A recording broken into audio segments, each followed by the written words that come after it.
Hola, les habla Ángel Pérez Almario, coordinador académico de Universitas Fundación. Les damos la más cordial bienvenida a el espacio de cátedra Jorge Rosell. La temática de disertar el día de hoy es por la ponente Iracema Vilches de Quintero, desde Venezuela, y su temática está enfocada hacia el Estado de Derecho y derecho a recurrir. Dicha ponencia presenta como alcance el siguiente enfoque. Está centrada sobre la siguiente premisa: se cumplen en Venezuela las premisas fundamentales de un Estado de Derecho en materia recursiva en el área penal. Para ello, la ponente analizará la realidad forense sobre dos variables fundamentales. Uno, el Estado de Derecho como necesario marco para el ejercicio y las garantías del Estado de Derecho frente al derecho a recurrir. Dicho estudio pretende profundizar a través de un recorrido y análisis de algunos casos emblemáticos y su particular incidencia en los temas de carácter político o ideológico. La temática estará referida a dos casos puntuales que van a dejar al desnudo la realidad del ejercicio de los recursos, tanto a nivel nacional como a nivel internacional. En el caso de Venezuela, el caso disertado será el caso María Lourdes Afiuni, y desde el punto de vista internacional será el caso Omar Alberto Mohamed versus el Estado argentino.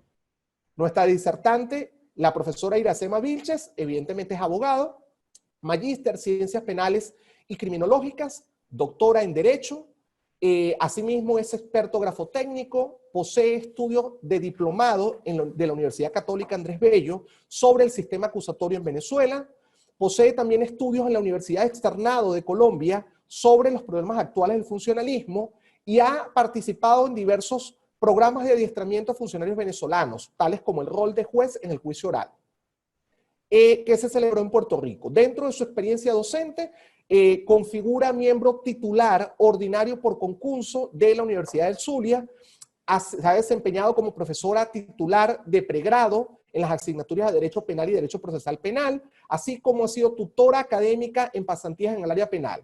En el área de cuarto nivel, posgrado y doctorado, ha participado en la maestría como profesora y en el doctorado en ciencias jurídicas. Asimismo, ha participado en tutorías como tesis de grado, maestría y doctorado. Sus cargos administrativos ejercidos en la Universidad del Zulia: ha sido directora encargada de la Facultad de Ciencias Jurídicas y Políticas, se ha desempeñado como directora de la Dirección de Derecho Práctico en la Escuela de Derecho de la Facultad de Ciencias Jurídicas y Políticas, ha sido coordinadora del Programa Latinoamericano de la Maestría de Ciencias Penales y Criminológicas, dirección de posgrado, y ha sido jefe del Departamento de Derecho Penal. Dentro de su experiencia profesional, encontramos que la profesora Iracema obtuvo una trayectoria bien a nivel del Poder Judicial, comenzando por ser juez titular, fue juez provisorio, juez titular de la Corte de Apelaciones del Circuito Penal del Estado Zulia. Asimismo se desempeñó como juez provisorio de dicha corte, fue vicepresidenta del Circuito Judicial Penal del Estado Zulia, se desempeñó también como juez provisorio en juzgados de ejecución, primer suplente del Juzgado Superior Séptimo en lo penal, se desempeñó como primer conjuez del Juzgado Superior Octavo en lo penal de la Circunscripción Judicial del Estado Zulia, juez asociado y secretaria temporal. Por ende, fue jubilada del Poder Judicial. ¿Okay? Asimismo, como uno de los últimos aspectos resaltantes, es individuo de la Academia de Número de la jurisdicción del Estado Zulia. Profesora, el micrófono es todo suyo, con miras al desarrollo de su conferencia del día de hoy. Bueno, muy buenas tardes. En principio, quiero dar las gracias a la cátedra del doctor Jorge Rosell, al Colegio de Abogados del Estado Lara, al Instituto de Estudios Jurídicos del Estado Lara, a la Asociación de Ciencias Políticas y Sociales, a Universitas, por hacerme partícipe de esta iniciativa. Quiero, antes de comenzar la exposición, hacer una petición de oración especial por las familias de los fallecidos, por los enfermos y por nuestras familias, para que la protección y el amparo divino nos fortalezcan y acompañen en esta hora. Inicio mi exposición diciendo que en verdad la dirección a seguir constituyó un primer punto a considerar. Tratar el tema relacionado con el ejercicio de los recursos y el Estado de Derecho en Venezuela ameritó de una toma de posición sobre el cómo plantear su análisis. Si comenzar con un estudio solamente de exégesis legal y doctrinario, o complementar y concluir su examen a partir de la realidad forense. Y esa fue mi elección. Por ello, en principio, debemos analizar los dos aspectos centrales de la disertación. El Estado de Derecho como necesario marco para el ejercicio del derecho a recurrir. De dicho planteamiento inicial se desemboca en un análisis crítico y general de la jurisprudencia nacional sobre el tema en cuestión y en una revisión puntual a nivel nacional, el caso de la doctora María Lourdes Afiuni, y a nivel internacional, el caso del ciudadano Oscar Alberto Mohamed versus el Estado argentino, lo cual indudablemente nos permitirá a todos los participantes hoy en esta reunión arribar a algunas interesantes conclusiones. La primera de las aristas, tal vez el Estado de Derecho, que conforme bien lo establece Ferrajoli, no se limita simplemente a designar un Estado legal o regulado por la ley, sino a un modelo de Estado nacido de las modernas constituciones y caracterizado en lo formal, por supuesto, por el principio de legalidad, y en lo sustancial, por la verdadera funcionalización de todos los poderes del Estado, y que ese funcionamiento sea de verdad al servicio de la garantía de los derechos fundamentales de los ciudadanos. Desde esta perspectiva, entonces, vemos cómo el Estado y las personas deben regirse por reglas que fueron construyéndose hasta conformar lo que nosotros ordinariamente llamamos el Estado de Derecho.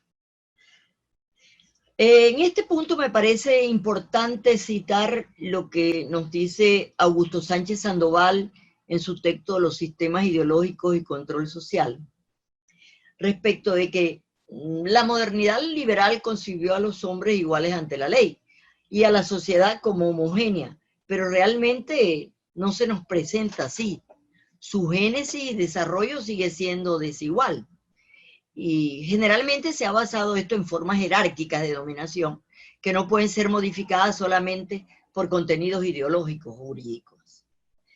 Me pareció oportuno tal vez traer a colación también en este análisis al analista político, abogado, escritor y filósofo chileno Axel Kaiser, quien refiriéndose a la realidad chilena recientemente vivida por todos en el ámbito, él ha recogido brillantemente una nueva corriente acerca de la concepción del Estado y en consecuencia el Estado de Derecho, y que nosotros hemos manejado dentro del campo académico también, refiriéndose a la concepción sociológica de Max Weber, ha manifestado que el Estado no es otra cosa que el monopolio de la violencia física. El Estado es violencia, es una respuesta que se da en las sociedades humanas al hecho de que todos podemos en algún momento de nuestra vida ejercer la violencia contra cualquier persona. Y por ello la centralizamos en el Estado, en un grupo de personas que la ejercen en general. Nosotros le damos legitimidad a ese cómo la ejercen. Y el doctor Kaiser se refería a esto por la realidad chilena, y él decía que ese monopolio de la violencia se estaba desplazando desde los entes formales del Estado hacia grupos u organizaciones populares, hacia grupos ideológicos, y que por eso eran el que esa violencia se había visto desplazado con ello los órganos formales del Estado. Entonces, en este sentido, el Estado de Derecho no es otra cosa que la organización de la violencia. Es el poder de la violencia sometido a los parámetros del derecho cuando funciona como tal el Estado de Derecho. Es una cierta organización de violencia, pero sometido a los parámetros del derecho. El hecho ha devenido en problemático cuando no se somete a los parámetros del derecho. Al Estado de Derecho debemos verlo entonces como una forma de organización política a la que se encuentra sujeta la vida social por medio de un marco jurídico que debería garantizar el principio de legalidad y los derechos fundamentales de todos los ciudadanos. Es el Estado subordinado a la ley. Aseveración esta que debería, en mi opinión, pudiera ser replanteada y que tratada en profundidad podría constituir incluso otro tema de discusión en estas jornadas. La segunda arista de la discusión lo constituye el llamado derecho a recurrir.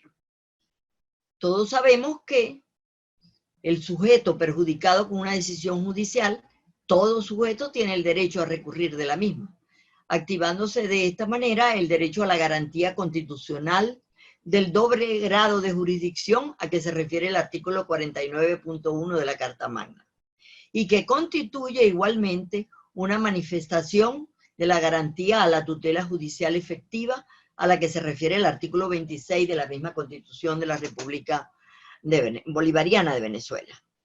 En Venezuela, la tutela judicial efectiva es un derecho amplio que garantiza el indiscutido carácter universal de la justicia y que como institución jurídica constitucional engloba una serie de derechos, por ejemplo, el acceso a los órganos de administración de justicia, el derecho a una decisión ajustada, el derecho a recurrir de esa decisión, el derecho a ejecutar la decisión y el derecho al debido proceso. Por tanto, cuando se vea vulnerado alguno de estos derechos, se afecta insoslayablemente la tutela judicial efectiva que habíamos dicho estaba contemplada en los artículos 26 y 49 de nuestra Constitución. En un trabajo hace algunos años, 2, 3 años, que fue realizado en el Instituto de Criminología de nuestra Facultad de Ciencias Jurídicas y Políticas, trabajo realizado por Javier Peroso y Jessica Montaner sobre la tutela judicial efectiva en la Constitución, señalan o dejan sentado, entre otras cosas, que posterior a la Segunda Guerra Mundial se produjo la llamada constitucionalización de las garantías mínimas de todo proceso judicial. Y esa constitucionalización surgió como una reacción a los regímenes totalitarios, donde el irrespeto de los principios y garantías de los ciudadanos y en consecuencia la violación de los derechos humanos fue lo que motivó que se comenzara a garantizar los derechos y garantías, no solo formalmente, sino incluyéndolos en los textos constitucionales. El problema radica tal vez en que esa inclusión en los textos constitucionales incluso se ha convertido hoy en una formalidad. Esa constitucionalización hace que sea efectiva la realización de las libertades y la tutela de los derechos de las personas cuando funciona como debe ser. Uno de los derechos fundamentales de los individuos es el derecho a la jurisdicción. El derecho que la propia jurisprudencia del Tribunal Supremo de Justicia en Sala Constitucional la define como el derecho de ocurrir ante los órganos, se dice en procura de justicia. En un Estado de Derecho, el ejercicio de los recursos se constituye en un mecanismo de control real, y así lo ha establecido la propia Corte Interamericana de Derechos Humanos, al haber dejado sentado que el derecho a recurrir es una facultad real de desencadenar un mecanismo real y serio del control del fallo, por parte de un funcionario diferente al que lo dictó, y sobre todo que ese funcionario esté dotado del poder de revisar el fallo anterior. Es decir, que su revisión no solo sea declarativa, sino que tenga efectos sustanciales sobre el fallo. En este sentido, el procesalista argentino Alberto Binder, quien ha sido un invitado casi permanente, tanto como el doctor Rosell en nuestra maestría en Ciencias Penales y Criminología, nos dice que el derecho a recurrir no es tanto un problema de jerarquía del tribunal, sino que es una cuestión de poder. Lo que se requiere es un tribunal o un juez con poder real de revisar el fallo. De manera que debemos saber que en casi todas las legislaciones del mundo se establece el derecho a la revisión de los fallos por instancias superiores, pero que no siempre este planteamiento se ve garantizado en la práctica y en la actividad forense. Por eso yo quiero referirme en los renglones siguientes de esta disertación a ver esa actividad forense.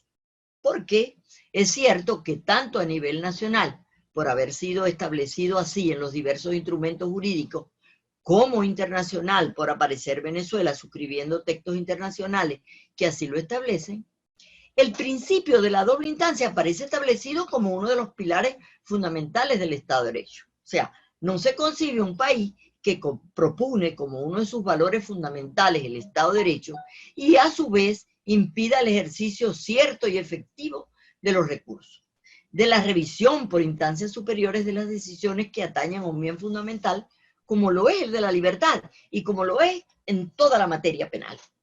En Venezuela, el artículo 2 de la Carta Magna propugna el Estado social de derecho y de justicia como uno de los fines del Estado. Y ese Estado social de derecho va más allá del Estado formal de derecho, hacia lo que debe ser un Estado material de derecho. Por lo que indudablemente el ejercicio de los recursos como política social declarada está o debería estar garantizado. Venezuela aparece también como firmante y como integrante en la Declaración Universal de los Derechos Humanos, que establece en su artículo 8 que toda persona tiene el derecho a recurrir ante los tribunales competentes. También el Pacto Internacional de los Derechos Civiles y Políticos, en su artículo 9, en el numeral 4, establece que toda persona privada de libertad tiene derecho a recurrir ante un tribunal, a fin de que éste decida a la brevedad posible sobre la legalidad de su prisión. Y este mismo instrumento legal establece en su artículo 14, numeral 15, que toda persona declarada culpable también tiene derecho a que el fallo condenatorio y la pena, incluso que se le haya impuesto, sean sometidos a un tribunal superior. También, igualmente, la Convención Americana sobre Derechos Humanos o Pacto de San José de Costa Rica, en su artículo 8, establece el derecho a recurrir del fallo ante un juez superior. Entonces, de todo ello vemos que resulta claro que el problema puntual no es el reconocimiento de ese principio, es de garantías de su ejercicio. O sea, ¿qué garantía eficiente nos presenta la práctica forense para el ejercicio de ese derecho a la doble instancia? Esto es, nos podríamos preguntar qué posibilidades ciertas de realización encontramos en Venezuela al momento de ejercer los diversos recursos que describe la ley adjetiva penal. Conviene destacar, para reafirmar esto, lo dicho por Junoy, por Pico Junoy, en su obra Las garantías constitucionales del proceso. Esto es que una cosa son los derechos del hombre y otra cosa diferente son sus garantías, siendo que las garantías constitucionales procesales deberían ser los medios procesales a través de los cuales se hace posible la realización y eficacia de los derechos constitucionales. Esto es, que las garantías hacen posible los derechos para que esa constitucionalización de las mismas sea la realización de la justicia como valor superior del ordenamiento jurídico. Por ello, y para ello, vamos a realizar algunas consideraciones que aparecen íntimamente vinculadas con el Estado de Derecho y el derecho a recurrir. Entonces, de que se verifiquen esas premisas en un determinado Estado, podríamos afirmar sí o no ese derecho a recurrir está garantizado. Y sí o no el Estado de Derecho se verifica a través de ese derecho a recurrir. Hay 5 puntos álgidos que tocan este tema. Y los refiere Zaffaroni, los refiere Alalgia y los refiere Slokar en su última edición del texto sobre Derecho Penal General. En ello dejaron sentado, primero, que los tribunales no deberían constituirse en fuente de producción de normas penales. Esa es una primera premisa de las 5 fundamentales. Vemos entonces si esta premisa tiene vigencia en Venezuela a través de un análisis doctrinal y jurisprudencial. Con respecto a la doctrina, encontramos que la forma normal de producción de leyes es, o por lo menos debería ser, el producto de una actividad legislativa. Sin embargo, vemos cómo esta actividad ha sido desvirtuada a través de decretos, leyes e inclusive de resoluciones. Podríamos decir que ante la pandemia mundial, e independientemente de las bondades que persiga, el Tribunal Supremo de Justicia, hoy en sala plena, dicta resoluciones donde dice que los lapsos procesales ya no son los que están allí establecidos, sino que los lapsos procesales se suspenden en el tiempo y no transcurren. Pero para hacerlo más evidente, en lo que respecta a la jurisprudencia venezolana, también, ya no a la doctrina, sino a la jurisprudencia venezolana, podemos constatar que en la práctica forense existe una especie de círculo entre lo decidido especialmente por el máximo tribunal y lo que se plasma en el derecho adjetivo, no sucediendo lo mismo en cuanto a la formación de leyes de carácter sustantivo. En efecto, en materia procesal, por ejemplo, observamos la práctica viciosa de que todo lo que es dictado con carácter vinculante por la Sala Constitucional, de inmediato tiende a plasmarse en las leyes procesales penales. Por ejemplo, el caso de la consideración de los días hábiles, que tiene mucho que ver con lo que estaba refiriendo de la resolución recientemente dictada por Sala Plena, a la consideración de los días hábiles para la interposición de los recursos en el Código Orgánico Procesal Penal. Inicialmente se colocó en el código que todos los días serían considerados hábiles, pero posteriormente, y en materia tan delicada, por ejemplo, como el amparo, se determinó vía jurisprudencial cuáles días no deberían contarse a los efectos de la interposición de los recursos. Y actualmente el Código Adjetivo señala que en materia recursiva no se computarán ni los sábados, ni los domingos, ni los días festivos, ni aquellos en los que el tribunal decida no despachar. Por ello, independientemente de las bondades de la referida norma, podemos afirmar no solo que la jurisprudencia es fuente de producción de normas, sino, como se ha afirmado en el foro, existe la verdad de que el Poder Judicial sí está legislando.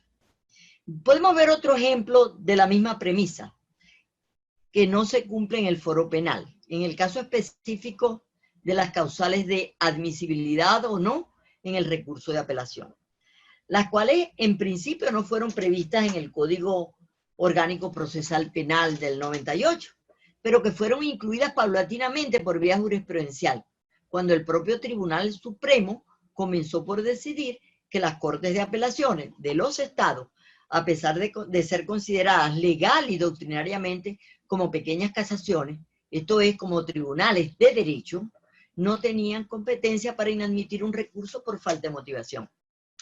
Este criterio produjo la modificación del Código Orgánico desde el 2001, cuando el propio legislador declara las causas de inadmisibilidad de los recursos y establece las hoy contempladas en el 428 como únicas causas de inadmisibilidad. Y ese criterio ha sido reiterada en diferentes decisiones, con la motivación de que el legislador no puede, fuera de las causas de inadmisibilidad establecidas, en todo lo demás deberán entrar a conocer y resolver el fondo del recurso. Y este criterio se ha venido reiterando en diferentes sentencias, tales como la 076 del 2013, que ratifica los únicos requisitos para la admisibilidad.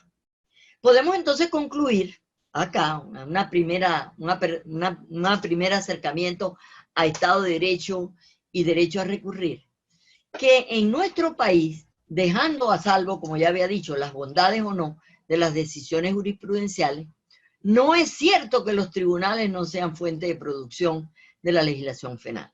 Y en muchas oportunidades, esta, digamos que, actividad que se subrogan los tribunales afecta el Estado social de derecho y de justicia proclamado en el artículo 2 de nuestra Carta Magna, y especialmente todo lo relativo al principio de división de poderes.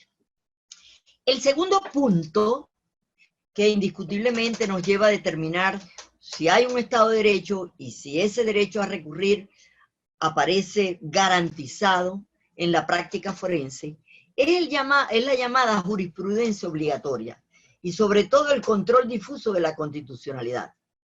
En efecto, la jurisprudencia obligatoria aparece vinculada con ese control difuso, establecido en nuestra Carta Magna en el artículo 334 para todos los jueces de la República.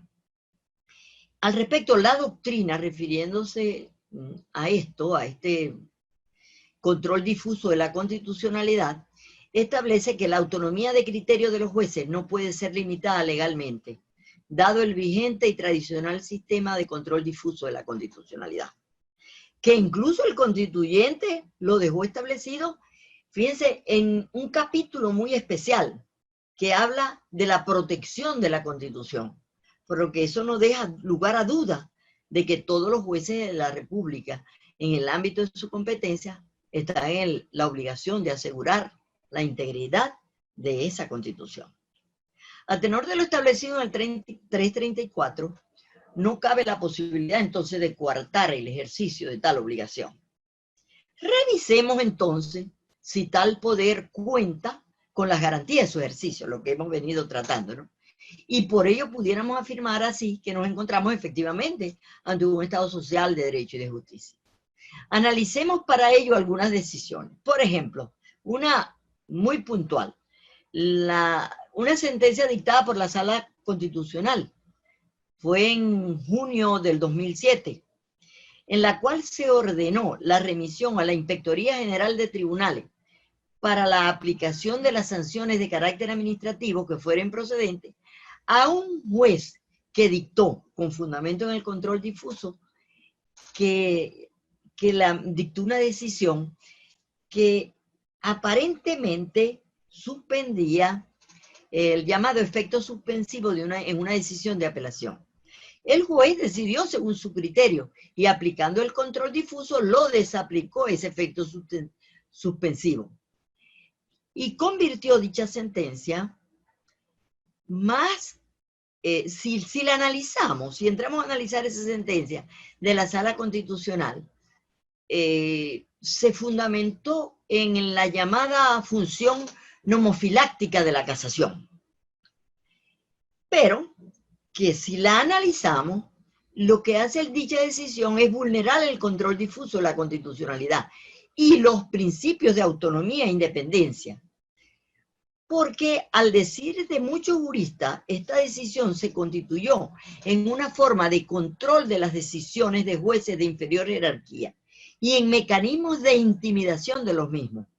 Porque yo me pregunto, si lo que motivaba casar la decisión era la función nomofiláctica de la casación, ¿para qué entonces resultaba muy contradictorio remitir al juez a la Inspectoría General de Tribunales para una casi segura sanción disciplinaria? En efecto, dicha decisión dejó establecido, dice, por último, se remite copia de la decisión a la Inspectoría General de Tribunales a fin de que, si así lo considere pertinente, inicie el procedimiento administrativo correspondiente para determinar la responsabilidad disciplinaria que hubiera lugar. De ahí pudimos sacar una conclusión de manera preliminar y decir, entonces, la llamada jurisprudencia obligatoria y el tratamiento que se da al control difuso de la constitucionalidad establecida en la Carta Magna constituyen en la práctica forense conceptos o instrumentos de control de las decisiones y de intimidación, de vulneración al principio de independencia y autonomía. Eso con respecto a la segunda premisa. En cuanto al tercer punto de estas consideraciones, es preciso aclarar, y así lo exponen los autores, la mayoría de ellos, que no debe confundirse la llamada jurisprudencia obligatoria que tratamos anteriormente y que la vamos a tratar también aquí de manera muy ligera, con mecanismos que tiendan a proporcionar cierta unidad de criterio por razones de economía procesal. Esto es lo que en la práctica nosotros podemos llamar criterio dominante, y en razón del cual el juez, de acuerdo a criterios de instancias superiores que no comparte, pero deja a salvo su criterio, porque no tendría sentido que el juez se aparte del criterio dominante si sabe que la instancia superior modificará su decisión. Pero que sin embargo existen dos razones por las cuales no debería nunca hacerlo. O sea, debería seguir decidiendo conforme a su criterio. La primera es cuando ella le crea un problema de conciencia, y la segunda cuando ese juez considere que ese criterio violenta una norma constitucional.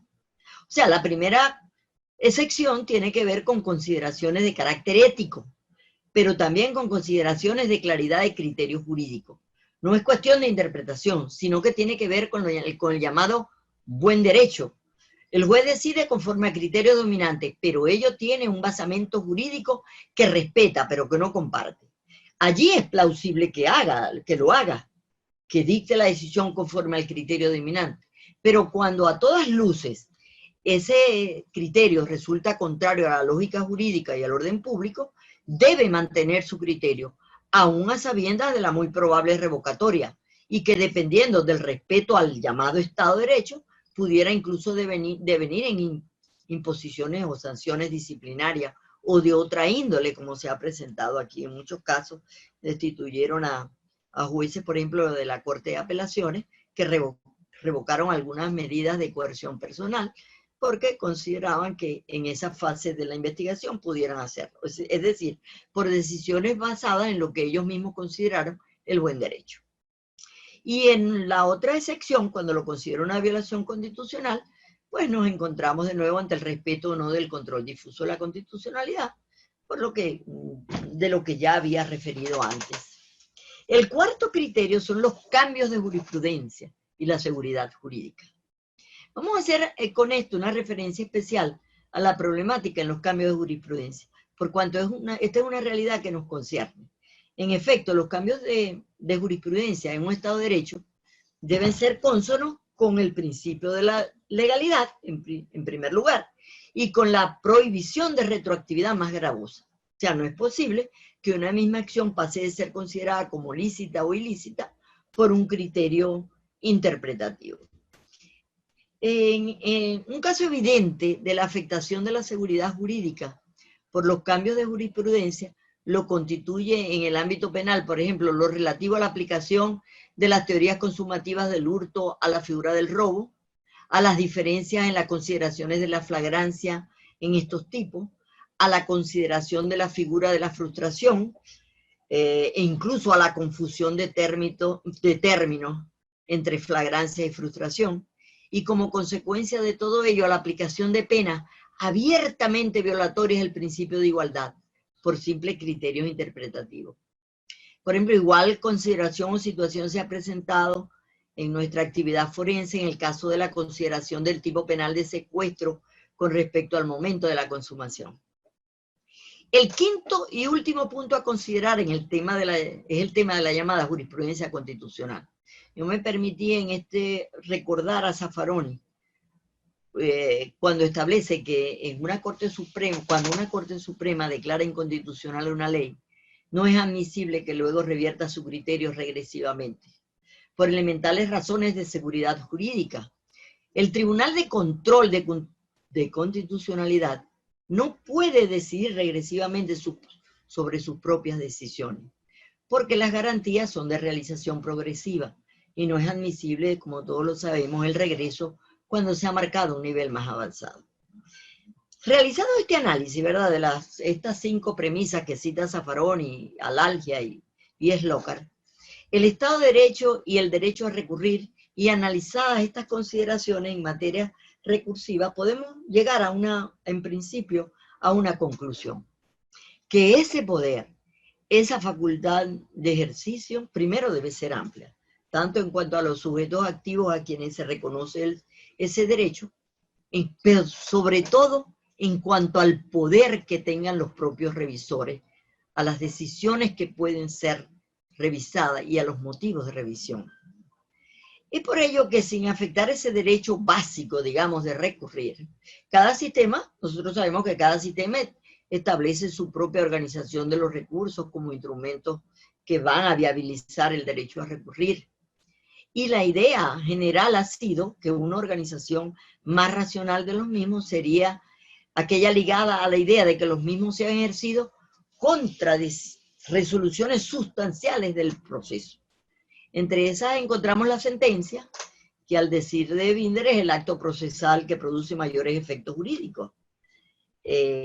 Nosotros, si coincidimos con Binder en la idea del control como fundamento de los recursos, esos medios de impugnación, por ejemplo, Binder señala que la sociedad debe controlar a los jueces, que el sistema de justicia debe desarrollar esos mecanismos de autocontrol, que los propios sujetos procesales tienen interés en que las decisiones sean controladas y que al Estado le interesa controlar el cómo los jueces aplican el derecho. Un Estado social, y aún con esa idea del control, estas son premisas básicas. Los medios de impugnación, esto es lo que llaman el sistema de recursos, están relacionados en primer lugar con un derecho ligado al valor de la seguridad jurídica y en segundo lugar como un medio para evitar los errores y para que el derecho sea aplicado de modo equitativo. Entonces, los presupuestos básicos de un Estado de Derecho y los presupuestos que garantizan el ejercicio del derecho a la doble instancia serían el respeto a la soberanía popular en la creación de las reglas y de las normas jurídicas. Segundo, sería la división y equilibrio de los poderes para que, pudiendo controlarse y contenerse, permitan los cambios de criterios, permiten el análisis de las decisiones con criterios exclusivamente jurídicos. Tercero, debería de venir también la responsabilidad de los servidores públicos por violación de las normas de derecho en el ejercicio de sus funciones. Y cuarto, en la protección efectiva de las personas y de sus derechos respecto de los abusos de poder. Nosotros vemos que los recursos en Venezuela están enmarcados supuestamente, de acuerdo al tratamiento constitucional del artículo 2, en un Estado social de derecho y de justicia, que plantea la imposición impretermitible de efectuar un análisis desde la perspectiva sociopolítica de los mismos.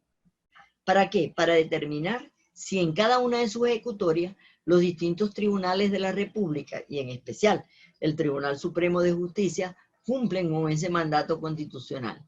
Verificar si la práctica forense, como estábamos viendo, resulta concordada con esos planteamientos constitucionales. Esto es, si la posibilidad cierta de recurrir a un Estado de Derecho y el reconocimiento del derecho y garantías para su ejercicio y los presupuestos básicos, si existen para asegurar el principio de la doble instancia. Vamos a analizar, para finalizar, dos casos puntuales. A nivel nacional, el caso de la doctora María Lourdes Afiuni. La jueza venezolana María Lourdes Afiuni se convirtió en el año 2009 en uno de los principales ejemplos del deterioro de la institucionalidad venezolana. El recuento de su caso, recuento cronológico, permite examinar los conceptos de independencia en el sistema de administración de justicia, así también la problemática de la separación de poderes y la efectividad cierta de los recursos. Afiuni fue jueza del Tribunal 31 de primera instancia en funciones de control del Circuito Judicial Penal del Área Metropolitana de Caracas, hasta su suspensión en diciembre del 2009. Su caso fue tan emblemático que se habla del efecto Afiuni, que marcó un antes y un después de la judicatura venezolana, en virtud de los riesgos, ya no de destitución, sino además de pérdida de la libertad para todos los integrantes de la Administración de Justicia.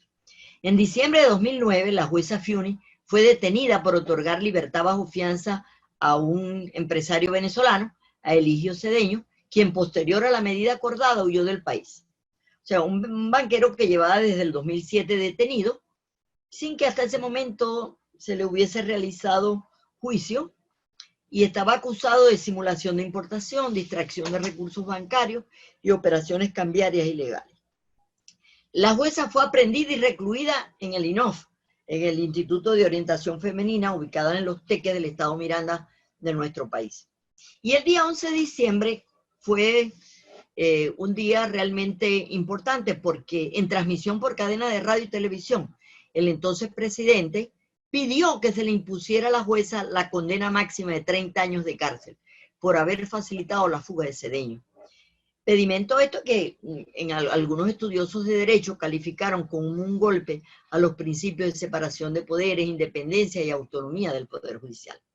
El 12 de diciembre fue presentada a los tribunales por los delitos de corrupción propia, favorecimiento para la evasión, asociación para delinquir y abuso de autoridad, y le fue impuesta una medida de privación preventiva de libertad. Durante el año 2010, la Fiscalía presentó escrito de acusación formal y se ratificaron los delitos imputados, se confirmó la privativa de libertad. La defensa denunció en ese año el delito de abuso de autoridad por parte de la jueza Lady Azuaje. En principio, esto fue declarado sin lugar. y el 25 del mismo mes la defensa presentó un escrito de recusación que fue declarado inadmisible.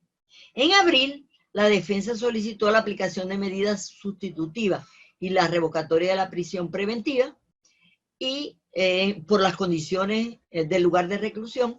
Dicha solicitud fue declarada sin lugar. Presentada una acción de amparo por el equipo de la defensa durante el mismo mes de abril, por violación a la tutela judicial efectiva y a la defensa, dicha acción fue declarada inadmisible. En mayo, llevándose a cabo la audiencia preliminar, que había venido siendo diferida desde abril, se admitió la acusación interpuesta por la Fiscalía. Resulta pertinente en este punto recordar que a partir del mes de septiembre, la doctora Fiune se apegó al artículo 350, lo cual provocó la revocatoria de sus abogados defensores y a quienes le fueron restituidos hasta octubre. Durante el año 2011 se realizaron pronunciamientos del Human Rights y de Amnistía Internacional denunciando las condiciones inhumanas de la prisión de Afiuni y pidiendo su liberación. En el mes de enero, la defensa interpuso un amparo que fue declarado, se negó la solicitud de medidas y ambas acciones fueron declaradas sin lugar. En febrero, la fiscal, para entonces Luis Ortega Díaz, recomendó dar arresto domiciliario a Fiuni tras inspeccionar el centro de reclusión donde estaba detenida, y la propia defensa había solicitado la aplicación de medidas sustitutivas a la privación de libertad. O sea, porque la jueza había sido sometida a una intervención quirúrgica y de alguna manera fue beneficiada con una medida de arresto domiciliario, donde contradictoriamente se le impuso presentación cada 8 días y prohibición de declarar a los medios de comunicación. En marzo se debía iniciar el juicio, pero fue aplazado porque la jueza decidió no presentarse a la audiencia.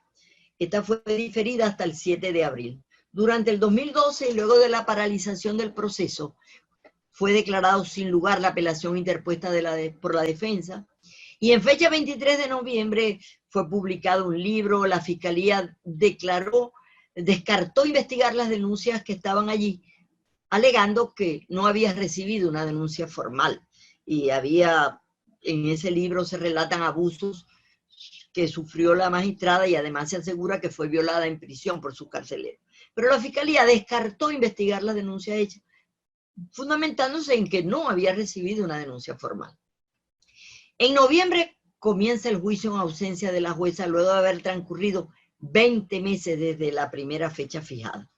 Durante el 2013, la propia Fiscalía solicitó una medida menos gravosa que el arresto y en ese mismo mes se obtuvo la libertad condicional.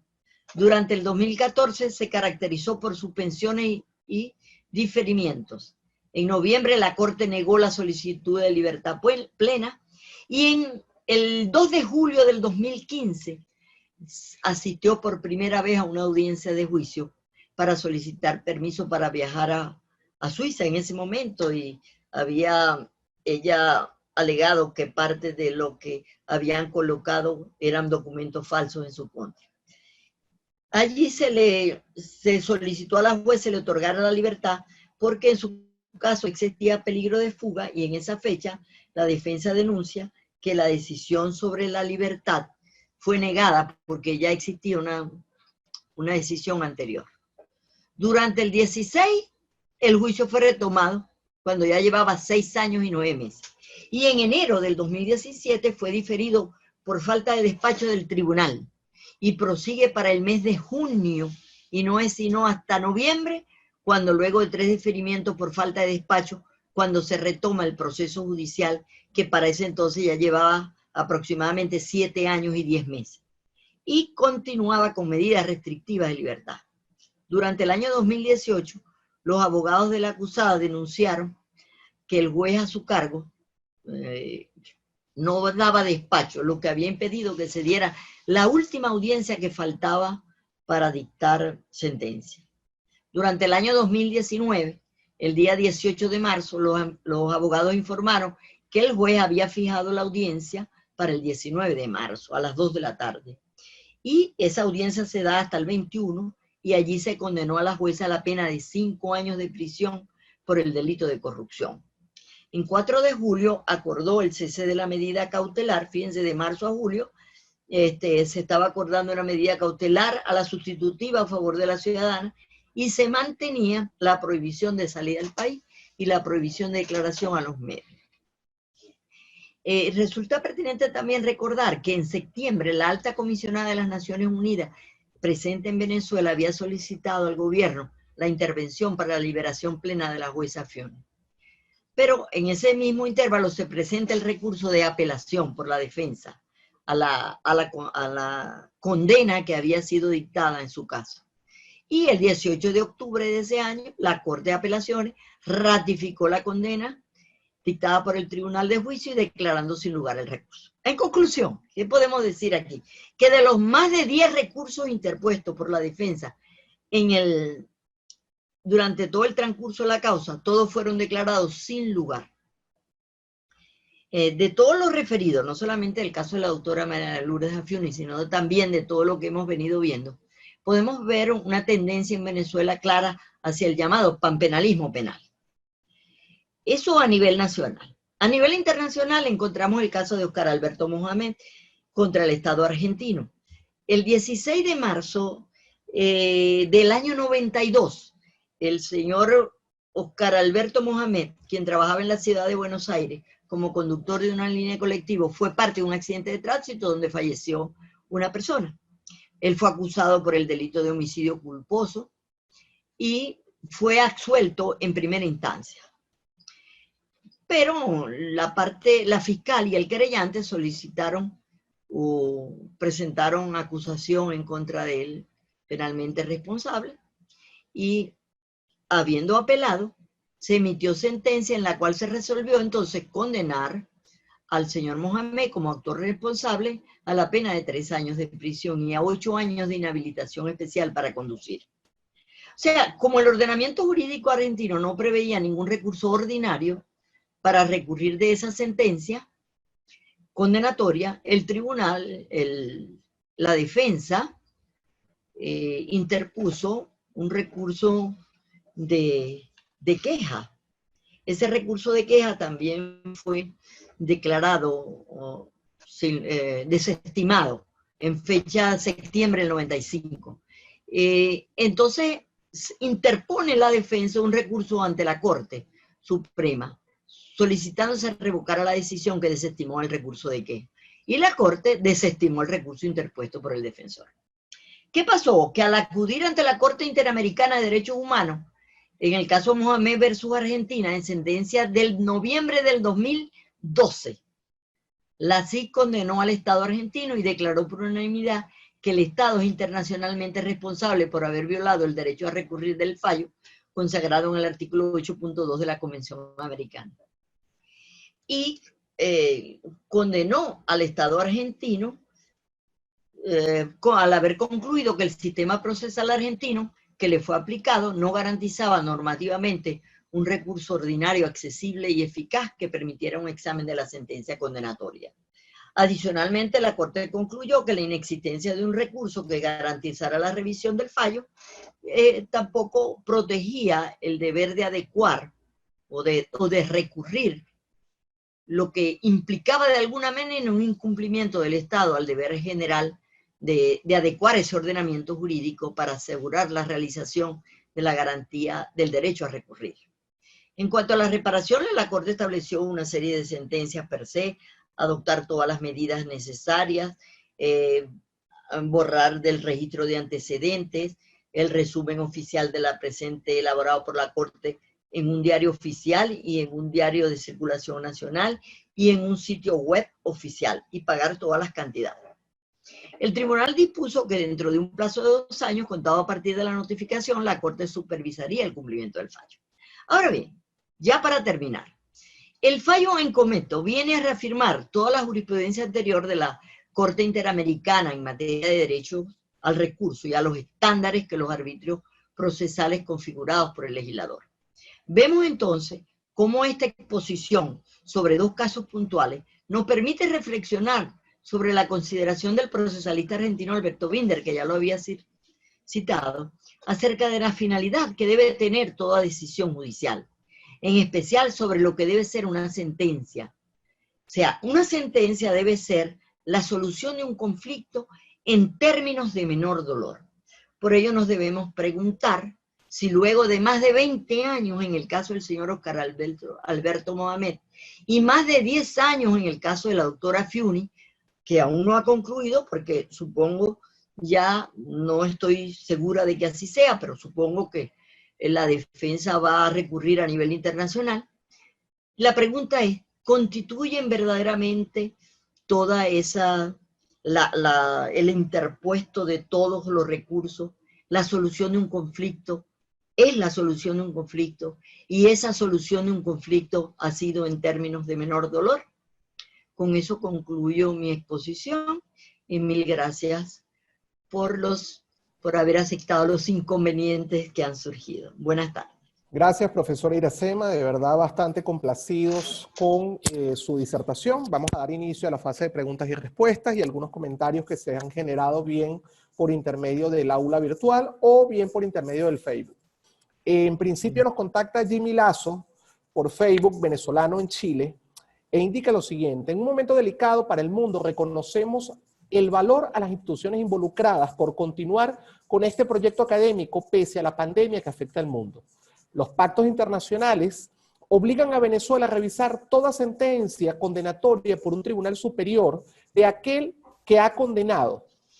En caso de que la condena se produzca en el superior o última instancia, ¿no habría un juzgado más superior para revisar la sentencia como indican los pactos? En este supuesto, la pregunta, profesora, ¿no se estaría violentando las obligaciones internacionales contraídas por Venezuela al no revisarse la sentencia condenatoria? Y contrasta esta pregunta con, coloca como ejemplo el sistema de los Estados Unidos, donde la prerrogativa de apelar es unilateral, solo el condenado puede hacerlo. El Ministerio Público no puede apelar ante una sentencia absolutoria. ¿Qué opinión tiene usted, profesora? Bueno, en principio, el derecho a la revisión del fallo es un derecho amplísimo. Y yo, en mi opinión, por supuesto, toda sentencia condenatoria debería tener su recurso de revisión de acuerdo a toda la normativa internacional y a la normativa nacional. Toda sentencia condenatoria. Pero también toda sentencia absolutoria. Sabemos que en todo proceso hay una víctima también, que no tendríamos por qué negarle esa posibilidad de revisión del fallo. Y no es con ello, eso constituiría una revisión interminable de los recursos, sino asegurar ampliamente el recurso. Yo creo que en Venezuela existe la posibilidad de revisarlo por un juez superior con verdadero poder para ello. O sea, si esa garantía estuviese realmente garantizada, que esa defensa sea real y efectivamente garantizada, no veo por qué no haya también revisión para una sentencia absolutoria. Gracias, profesora. Siguiente pregunta, la amiga Fernanda Sorondo, desde Perú, nos indica: profesora Iracema, un especial saludo. Sabemos que el sistema de recursos en un proceso escrito es muy sencillo, pues existe el expediente que contiene las actas y el cúmulo probatorio con el cual se sentenció primera instancia. Expediente que va a estar a la orden de la alzada para que resuelva la apelación con base a esas mismas pruebas. Ahora bien, en un sistema oral, el juez, ¿cómo va a decidir? No con base a las actas, sino con base a lo que presencia y escucha en la audiencia oral y pública. Y como se dice, las palabras se las lleva el viento. Entonces, la interrogante es la siguiente: ¿con base en qué podrá tomar su decisión el juez de alzada? ¿Su opinión, profesora? Bueno, este ha sido un punto realmente bastante discutido. El problema de los procedimientos orales es un problema de credibilidad. O sea, en los procedimientos orales se cree en el juez. El juez tiene que ser una persona no solamente capacitada profesional y académicamente, sino también éticamente. El problema de la oralidad, cuando los sistemas tienen todos los recursos, sabemos que en inicio, por ejemplo en Venezuela, se dejaba grabado todo lo que había ocurrido en las audiencias. Posterior a esto, cuando ya la parte tecnológica no siguió funcionando de manera adecuada, la mayoría de los jueces, para que les creyeran, ¿verdad? Digamos esa palabra entre comillas, los jueces para que les creyeran, copiaban abundantemente, y lo que había pasado es ser una sentencia que podía decidirse en un sistema oral en 5 páginas, pasó a constituirse en 500 folios, donde se transcribe incluso, y eso lo está ocurriendo en Venezuela, donde se transcribe íntegramente todo lo que está ocurriendo en la audiencia. Las partes generalmente pueden grabar cuando los sistemas no cuentan con los recursos que debe, de acuerdo a los propios textos legales y a la propia Constitución, deberían estar toda esa parte allí guardada, grabada en video, cualquier otro instrumento tecnológico que puedan llevar los tribunales, y que en principio, por ejemplo, aquí en Venezuela, se llevaron de esa manera, y los abogados defensores, cuando interponían sus recursos, acompañaban, pedían que se les acompañara el video correspondiente. Esa era una forma, de alguna manera, de garantizar. Sin embargo, yo sí creo que la oralidad bien llevada, nosotros no podemos hablar de que existe oralidad en Venezuela. Eso es una utopía. Pero si la oralidad en Venezuela realmente funcionase como es, tendríamos que empezar por ese principio de creer en el juez. El juez, cuando se cree en el juez, y el juez no tiene por qué estar justificando de manera tan abundante sus decisiones. Sí, el criterio es jurídico. Ahora, para solventar eso existen muchísimas formas, y la defensa tendría la posibilidad de grabar, dado que también con la oralidad va acompañada la publicidad, y con esa publicidad también podría comprobar pues las afirmaciones respecto de las cosas que se dieron o no en la audiencia. Gracias, profesora. Asertiva su opinión. Nos indica José Fernández rápidamente desde Facebook y nos contacta desde Venezuela. Felicidades a la profesora Iracema, referente en materia penal del país. ¿Qué opinión le merece el efecto suspensivo de la sentencia absolutoria cuando apela el fiscal en relación a la obstaculización de la libertad del absuelto? ¿Su opinión, profesora? Totalmente en desacuerdo. El efecto suspensivo no puede darse en un Estado de Derecho. Cuando hay una sentencia absolutoria, la libertad debe producirse desde la misma sala de audiencia del tribunal.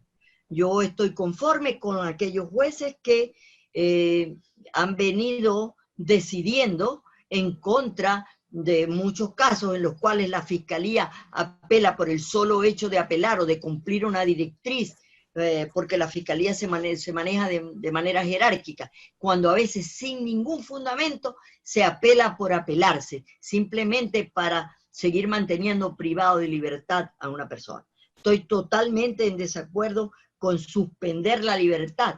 Debería darse desde la misma sala de audiencia. Gracias, profesora. Indica el amigo Gustavo García Gutiérrez desde Chile. Lo primero que le extiende es un saludo especial, profesora Iracema, y pregunta lo siguiente: las condicionantes establecidas en el Código Orgánico Procesal Penal y otros instrumentos jurídicos pueden considerarse contrarios al derecho a recurrir. No comprendí la pregunta. Simplemente pregunta lo siguiente.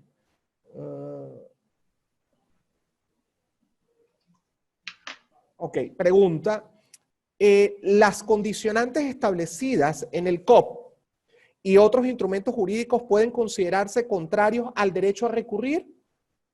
Yo pienso más bien que si esas condicionantes están haciendo referencia a las establecidas legalmente, No, porque si hay condicionantes como el principio de agravio, por ejemplo, que debe respetarse, no creo que vulneren el derecho a recurrir. Lo que sí creo que vulnera el derecho a recurrir son condicionantes externas. Las condicionantes externas a veces que ni siquiera dependen de los propios órganos jurisdiccionales, sino incluso hasta de autoridades administrativas, que increíblemente han incidido en vulnerar ese derecho a recurrir. Gracias, profesora. Se conecta David Hernández de Miami, Florida, e indica lo siguiente. Como usted señaló, el recurso requiere de un juez con poder de decidir, aclarando que el juez no puede revocar su propia decisión. Por tanto, la doble instancia es parte de las garantías procesales de corrección de las decisiones judiciales. Ahora bien, el artículo 236 del Código Orgánico Procesal Penal prevé que el juez puede dictar el auto que acuerda la privación de libertad y, como consecuencia de ella, emitir la orden de aprehensión, entre paréntesis, orden de captura. La pregunta: ¿se considera la oposición en la audiencia de presentación un recurso y, por tanto, sometida a las reglas procesales y argumentativas de los errores de hecho y de derecho? ¿Su opinión, profesor? Bueno, los recursos en Venezuela están expresamente establecidos, ¿verdad? El recurso de reconsideración para aquellos actos no sustanciales, ¿verdad? Para los actos de mero trámite, el recurso de apelación de autos y de sentencias, el recurso de casación y el llamado recurso de revisión. No el recurso de revisión, que está utilizando el Tribunal Supremo de Justicia para revisar las decisiones de otra sala, ¿no? Sino el recurso de revisión como una excepción al principio de la cosa juzgada para los tribunales que deberían realizar ese recurso de revisión en casos expresamente establecidos en el COP. Yo pienso que la oposición no es un recurso. La oposición no es un recurso. Uno puede oponerse pero lo que debería hacer es apelar de la decisión de la medida privativa de libertad conforme al 236, porque no estén llenos los extremos del 236, porque no existe un delito, porque ese delito esté evidentemente prescrito según su criterio, porque no existan fundados elementos de convicción de acuerdo al 236 o porque no exista peligro de fuga. Esos son los extremos que debe cumplir el juez para el dictado de una medida privativa de libertad. Pero el oponerse a eso no constituye un recurso. Gracias, profesora. Nos contacta el profesor Francisco Ferreira.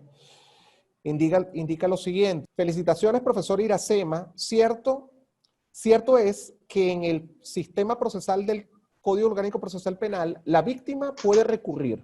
Ahora bien, la pregunta: ¿no considera usted un desacierto pensar en la igualdad entre la víctima e imputado, dado que las garantías del derecho penal se han concebido para limitar el poder punitivo en relación al sujeto de imputación?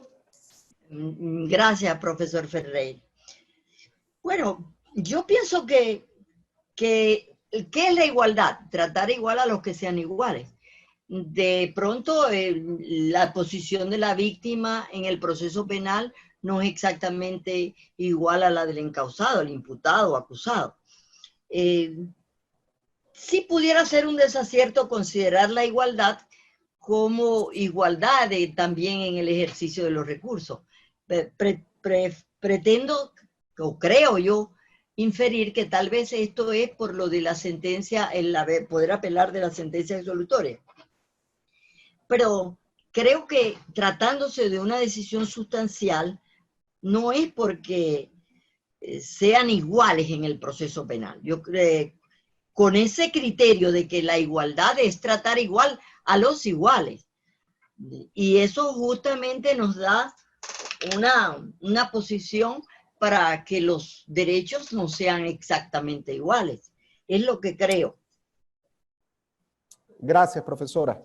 De seguidas, el amigo Roger López, desde Venezuela, indica lo siguiente: el recurso de apelación con efecto suspensivo opera en contra de la sentencia definitiva que pone fin a la instancia y ordena la inmediata libertad del acusado que está privado de libertad. La pregunta: ¿considera usted viable que debería reformarse el Código Orgánico Procesal Penal de manera tal que ante una sentencia condenatoria en contra de un acusado en libertad se pudiera interponer el mismo recurso con efecto suspensivo del mandamiento judicial que ordena la privativa? ¿Su opinión, Interesante profesor? la pregunta.